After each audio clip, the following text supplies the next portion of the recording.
Come on, people. Military precision we talked about. The next piece is called military excellence, bringing military excellence to startup success. I can guarantee one of the things from the military world to coming to startups is not punctuality. You must be on time. Oh. Alors, so now that's you told off. Excellent. I can start now. So please welcome to the stage Idriss Al Rifai. He's somewhere. There he is, Idriss and Thomas Maudet. Come on. See, I couldn't look no better. Girl, I'm at the peak. And that's a fact. That's a fact. Take a seat. You know, voila. Take it all with me. Okay, now I'm labeling you a lot with the military experience, but I know you have two careers. You've done military, yeah, done that, moved on. But can we just quickly have a bit of background on, first of all, the military career? What was your involvement in the military? So I was in, I've got a bit of a weird background, right? Like 3 lives, pretty much. But I used to be a professional basketball player back in the days. So I played for Paris, and then Paris-Levallois, and then I played for the... Sorry, that was a little whoop there from one person. One fan. And then I played for a French national team under 21. Then joined the military after that, in the special forces, deployed in 13 countries. Wow, okay. Thomas? Yeah, so I joined Sincere, it was 20 years ago, for 3 years in the military academy, and after I spent 12 years in airborne units in the French army. And I was posted in several countries like Kosovo, Ivory Coast, Central Africa, Afghanistan, and involved in many different kind of operation like hostage release, counterinsurgency, war operation, and so on. Yeah. Okay, and as you say, you moved on to your third or second career. You have quite a busy background in business now. So back to you, Idriss. What are you doing in business now? So I'm doing RBF financing, so revenue-based financing for the Middle East. It's my fourth startup. I started 3 and joined a late scale-up, Glovo, for those who know. So that was a couple of years back. And first company I sold it to Groupon. Second company grew like fucking crazy, and then went down a bit. But we had like 6,000 employees back in the Middle East as well. And then this is the fourth one now. That's a technical term, isn't it? Fucking crazy. Yes? Grew like fucking crazy. That's just venture capitalist speak.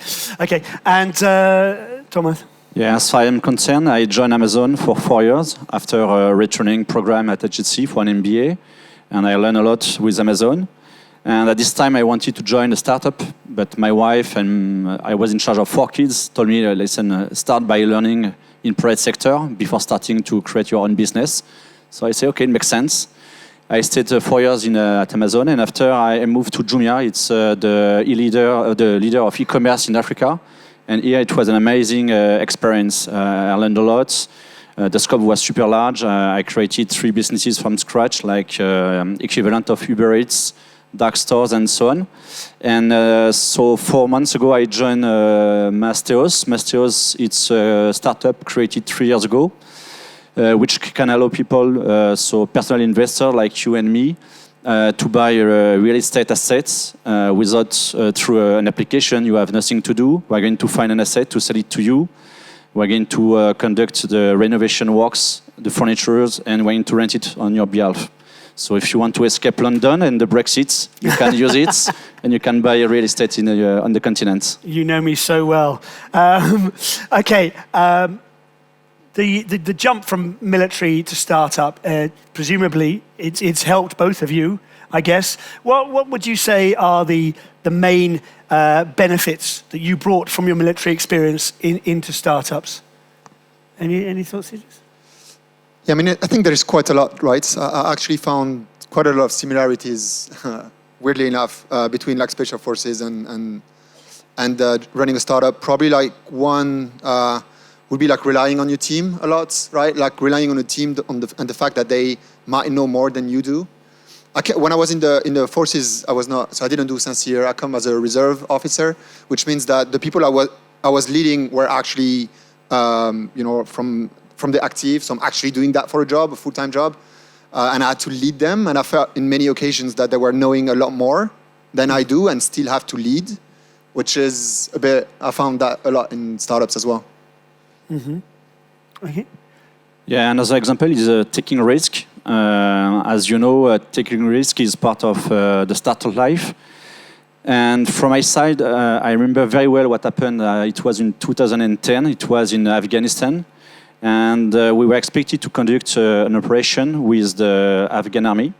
And I would say 2 or 3 days before this operation, they decided to don't participate into this operation. I don't know what they did. Maybe they were expected to go to swimming pool. I don't know. It was a little bit suspicious, but you know, we are ambitious. We want to fulfill the mission and so on, and we decided to go ahead. And few hours after starting the operation, we discovered that between 200 and 300 Taliban were waiting for us, and it was a nightmare, really a nightmare. Even if we were lucky, in the sense that we had only 2 injured people and 2 or 3 vehicles destroyed, we succeeded to go back to our base, and everything was fine. But what I learned these days is that when you decide to launch something or you have to make a decision, you have to be super clear about what are the go-no-go criteria, or what is a deal breaker, and you have to try to. Yes, it's a trade-off between being ambitious, being humble, and we have all of us to have to stay humble and to understand what are our limits and when you have to go and when you don't have to go. And in a startup, you always have to make decision and to take risk. So it's part of our life. And I have different examples, like in Egypt, in Cairo, where we have to open it was a network of 40 dark stores. It's a lot of capex, a lot of people to hire, and so on. So I decided to be super cautious and careful in order to avoid any financial risk. So, yeah, something that is very similar. And of course, it's entirely unpredictable. As that story you were telling about the military, you didn't know what you were going to, and. Yeah, exactly. You don't know. It's like in the business. You believe that your business plan is the best in the world, so you decide to go. You have to stay humble. You have to be ambitious. Everybody here wants to build the biggest company in the world, obviously. But at the same time, we have to remember what is doable or not, and when you have to stop. Because sometimes you say, okay, the limit is here, you are reaching it, and now the limit can be there, and so on. But after it's too late, and everything is going to collapse. Yeah. What about in terms of decision making? When you cited the startup that was going fucking crazy, and what about decision making then when it's going through the roof? So obviously uncertainty is like a big component, but I think you have to be. I mean, like very similar to the forces again, where it's all unpredictable. So the difference really, like for those, like, so on the forces, you're a group of like 6 people. The hierarchy is almost like, I wouldn't say inexistent, but very non-traditional for the military, right? Which means that decisions are made is as a group most of the time. You're the leader, so if you have to cast a vote, to make decisions between groups, then obviously it's going to be you who take the full responsibility. But at the end of the day, like there is quite a lot of consensus that is being made. The way I run companies is the same, I found, because everybody comes from different backgrounds, same way as your forces, because they all come with a different specialty, and then they all take their input, and then we make a decision that makes the soundest, right? So being the leader doesn't mean that you're going to make like all the decisions all the time. You rely on the team. Yeah. So teamwork, ultimately. I mean, like in basketball as well. Do you have any? There was one thing you mentioned when we had a conversation before this about the obligation of results. How resourceful you have to be, because ultimately you have to have a result which is in your favor. Yeah, so like when I always remember like this Montesquieu work was saying like difference between obligation of results and obligation of means. That got back into like the civil code after that, but like I thought it was quite interesting how special forces is a lot, and startup in that sense is a lot about obligation of results at top level. Like in a way, like nobody really cares about how hard you work. And that's what I say my team, right? I don't care whether you're going to work like 10 minutes or whether it's going to take you like 2 days to finish it, even though like sometimes. But See, at the end of the day, like it's all about results. The way I recruit, the way I recruit team that join me in startup is a lot about that, right? People who are just committed on the results a lot more than, trying to find excuses, right? There's always, I think it was Eisenhower that says like, winner win and losers find excuses, right? And I think in a way, like there's a bit of that, and I always try to find that trait when I interview people. People who we're not gonna be knocked out by the first difficulty and still gonna be able to go ahead. Yeah, there's that difference, isn't there, in energy between someone who's playing to win and playing not to lose. It's very different. True, yeah. What would you? We haven't got long because we started late. What would you say is the most important element that people should take through with them in startups that you found from the military? Yeah, I believe that working all together as a team is super important, especially when we are speaking about always getting result, and so on. It can work, but obviously you need to build your team. And I remember that was when I was in the Saint-Cyr Academy, there was some management courses, and I was said that you have to become a leader. It was in a classroom, very interesting. And I was said you have to lead by example. Okay, I'm going to write it. Interesting. And after, when you are on the field, you discover that it's a little bit more complex than that. So you discover that people are not going to fight because of very nice words like freedom, I will say democracy, human rights, and so on. People are going to fight just because the guys close to them, they like this guy, they want to protect him, and they accept to go back in a very dangerous patrol just because you want to stay with the team. And I believe, Simon, that you understand what I mean.